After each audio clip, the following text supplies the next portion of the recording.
Bonjour à toutes et à tous et bienvenue sur Poochie Tales. Je suis Poochie, votre narratrice qui bafouille. Et ce soir, ce matin, ce midi, peu importe quand vous regardez, en tout cas, je vais vous raconter la suite de l'histoire sans titre. Une histoire qui n'aura jamais de titre.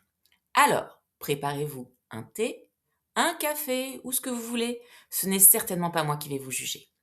Et maintenant, laissez-moi vous conter le chapitre 3, une vérité qui dérange. Mais avant tout, je vous fais un petit récap. Donc, dans les épisodes précédents de l'histoire sans titre, Cindy et Brian, jeune couple d'Américains, gentils mais légèrement bas de plafond, ont emménagé dans une maison qui semble hantée la nuit, par des bruits étranges. N'en pouvant plus et terrifiée par tous ces sons d'outre-tombe, Cindy décide de faire appel à un chaman du nom de Little Red Bull. Lors de sa visite, le membre émérite de l'association des chamans destructeurs de cytomorphes, la CDC pour les connaisseurs, découvre avec stupéfaction que la maison n'est pas seulement investie par une entité, mais par deux. Après cette première séance gratuite, les conclusions qu'il délivre à Cindy sont sans appel. Eh ben vous là, vous êtes poids dans la merde. Et c'est sur ces bonnes paroles que nous reprenons la suite de l'histoire. Donc, chapitre 3, une vérité qui dérange. Une fois dissipée la fumée du calumet magique, celui que le chaman avait utilisé pour détecter les forces en puissance dans la maison, les deux protagonistes, à savoir Cindy et Little Red Bull, se rassirent dans le canapé. La jeune femme était très affectée par ce qu'elle venait de voir, de subir et de ressentir, à savoir des lignes de force différentes qui s'agrippaient à son corps. Elle sentait la panique monter en elle, ne comprenant rien à ce qu'il se passait. Un petit peu comme d'habitude, c'est pas comme si elle comprenait grand-chose. Bref, le chaman, ne pouvant laisser plus longtemps cette pauvre jeune femme dans l'expectative, se racla la gorge et prit son ton le plus docte et le plus savant pour clarifier ce qui venait de se produire. Et écoutez, Stacy, je sais que c'est pas facile pour vous, et croyez-moi, je pensais pas que lors d'une première séance gratuite, moi aussi j'en verrais autant. Et les esprits m'en sont témoins. Ça a fait belle lucette que j'exerce. Maintenant, calmez-vous, prenez une grande inspiration, et je vais vous expliquer très clairement les choses, histoire que, pour une fois dans votre vie, vous compreniez ce qui se passe. Il laissa quelques instants à la pauvre jeune femme tremblotante pour se calmer. Lorsque son visage reprit quelques couleurs, il enchaîna. Vous avez vu les lignes rouges là? Cindy ne put que hocher la tête, car en effet, la rémanence de la force rouge intense qui palpitait contre elles lui brûlait encore les rétines. Eh ben, Brandy, ces lignes rouges sont d'une puissance incommensurable, et tout ce qu'elles cherchent à faire, c'est à vous emporter. Mais où? Demanda la jeune femme d'une voix faiblarde. Dans un endroit pas très cool. Vraiment pas cool. Lui lâcha Little Red Bull avec beaucoup trop de flegme. La réponse était certes un peu vague, mais le chaman essayait tant bien que mal de contenir la panique qui montait chez Cindy. Manquait plus pour lui d'avoir à gérer une blonde hystérique, alors que tout cela n'était qu'une première séance gratuite en plus. Il n'était pas là pour faire du social tout de même. Néanmoins, une fois n'est pas coutume, il fit preuve de douceur en prenant les mains de Cindy, avant de consentir à partager avec elle son savoir abyssal, histoire de mettre vraiment les choses au point.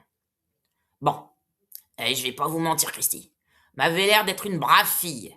Et cet endroit pas très cool, dont je vous parlais il y a un instant, c'est un lieu spécial où ce cytomorphe infiniment maléfique veut vous emmener pour que vous y restiez à jamais enfermé et subir tous ses désirs d'érata. Ces paroles, empreintes d'une sagesse millénaire mais fort peu rassurante, finirent d'achever la jeune femme. Cindy se sentait littéralement assommée par cette nouvelle. Elle avait l'impression de ne plus avoir de cerveau. Et là, j'ai envie de vous dire que c'est à chacun de se faire sa propre opinion sur ce dernier point. Le chaman, qui n'était pas aussi insensible qu'on aurait pu le croire, laissa quelques instants à sa cliente pour qu'elle se reprenne. Quand la respiration de notre blonde fut enfin calmée, Little Red Bull lui annonça. « Et Kitty, j'ai une bonne nouvelle pour vous. Vous avez vu le fil bleu là? tout fin, tout chétif, presque transparent, celui qui vous transperce le cœur. Eh ben, lui, il provient du grenier qui fout les miquettes. Ah mais, pas de panique, hein, car je pense, sans en être tout à fait certain, qu'il se peut éventuellement qu'il s'agisse d'une force positive à laquelle vous êtes connecté et qui tente de vous protéger de l'entité maléfique.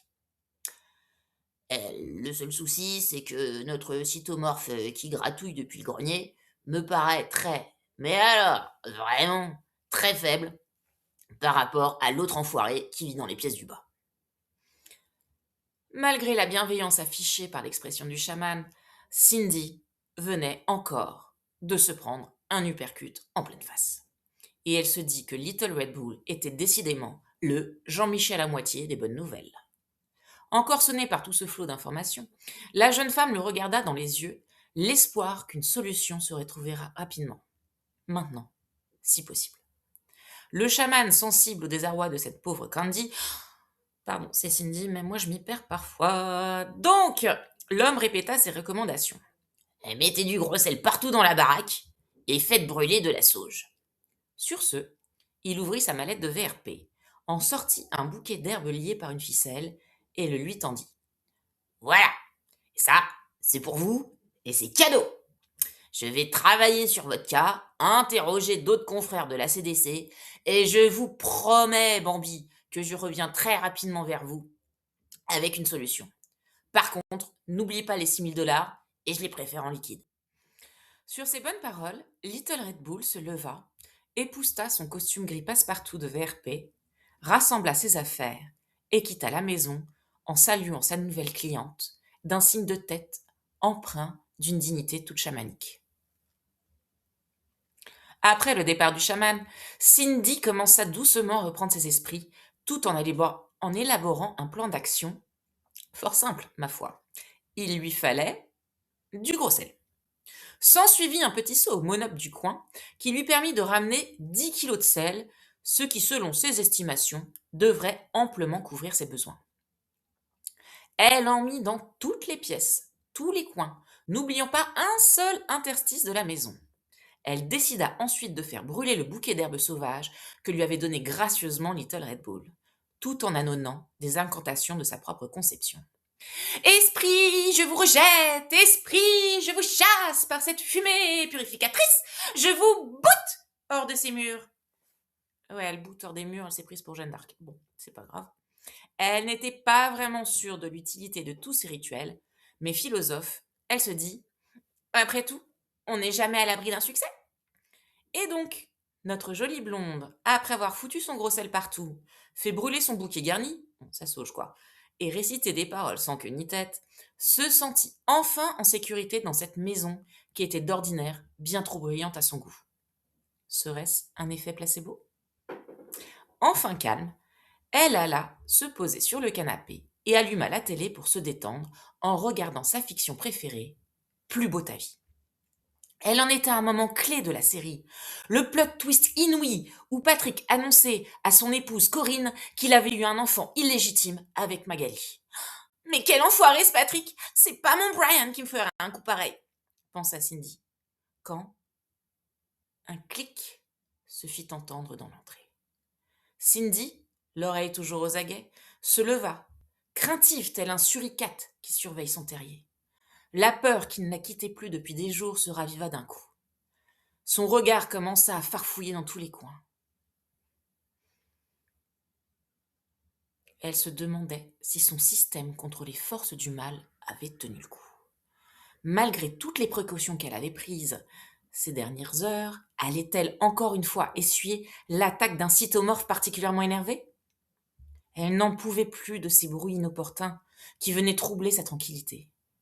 Elle entendit la porte d'entrée s'ouvrir sur un grincement et se dit que cette fois, c'était la bonne. Elle était persuadée que l'entité démoniaque décrite par le chaman était venue l'enlever. Son heure avait-elle sonné ? Et voilà ! C'est tout pour ce soir, enfin pour aujourd'hui en tout cas. J'espère que ce nouvel épisode vous aura plu. Si c'est le cas, n'hésitez pas à lâcher un pouce bleu et à vous abonner à ma chaîne pour ne pas rater la suite. Dites-moi en commentaire si vous pensez que le chaman en fait trop ou pas. Quel genre d'incantation vous diriez si vous deviez faire brûler de la sauge? Bon, soyez créatifs, ça peut bien tous nous faire marrer. Et si vous pensez que tous les rituels n'ont servi à rien et que c'en est fini de Cindy. Vous pouvez bien sûr me suivre sur Instagram, je vous mets le lien dans la description. Et nous, on se revoit dans 2 semaines pour la suite. Bachi bachi, c'était Pucci.